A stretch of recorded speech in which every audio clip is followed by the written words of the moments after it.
Selamat pagi anak-anak. Kita akan belajar firman Tuhan melalui buku renungan pagi anak, Identitas.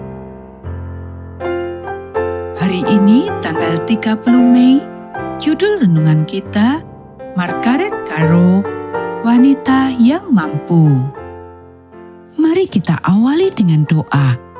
Bapa di surga, kami akan belajar firman Tuhan. Tolong kami supaya kami dapat memahami firman Tuhan. Dalam nama Tuhan Yesus kami berdoa. Amin.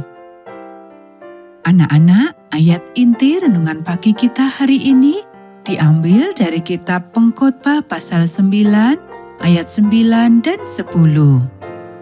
Yang dikaruniakan Tuhan kepadamu di bawah matahari, karena itulah bahagianmu dalam hidup dan dalam usaha yang engkau lakukan dengan jerih payah di bawah matahari. Segala sesuatu yang dijumpai tanganmu untuk dikerjakan, kerjakanlah itu sekuat tenaga. Kita sekarang telah melihat banyak sekali orang yang menyerah atau mengubah pekerjaan hidup mereka dalam menanggapi panggilan Tuhan ketika mereka mengetahui pesan-pesan baru yang ada di luar negeri pada paruh terakhir abad ke-19. Namun, Dr. Margaret Caro tidak perlu mengubah apapun. Dr. Caro adalah seorang dokter gigi Australia. Dia melakukan pekerjaannya dengan setia dan baik dan tidak diragukan lagi, sangat diminati ketika gigi membuat orang menderita karena hanya gigi yang bisa melakukannya. Ketika ia mengetahui tentang kebenaran Sabat dan pekabaran ketika malaikat, ia langsung melihat bahwa pekerjaannya sebagai dokter gigi dapat menjadi bagian dari pekerjaan kesehatan gereja.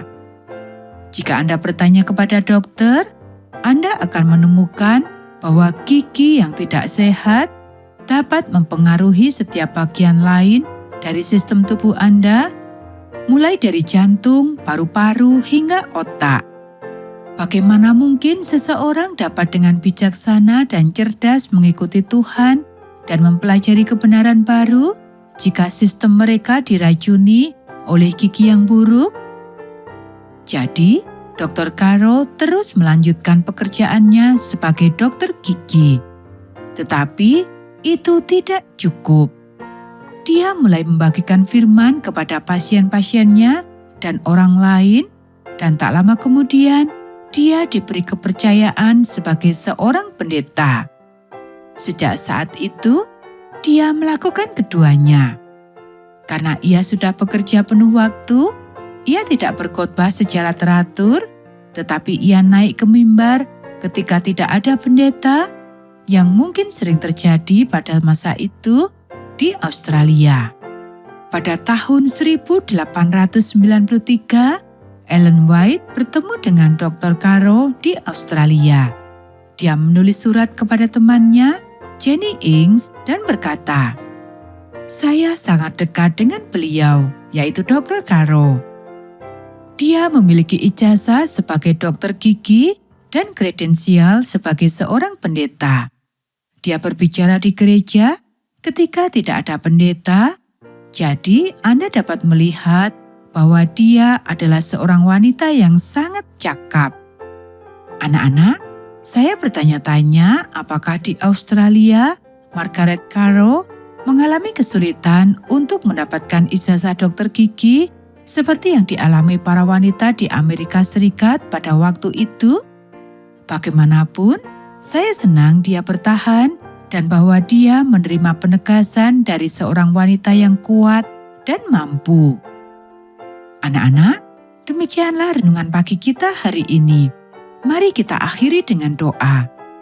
Tuhan yang Maha Tinggi, Engkau adalah Tuhan atas laki-laki, Tuhan atas perempuan, Tuhan atas kaum muda, dan Tuhan atas anak-anak. Kami masing-masing memiliki peran untuk dimainkan, baik kecil maupun besar, dalam karya akhir-Mu. Jadikanlah saya setia dalam bagian saya. Amin.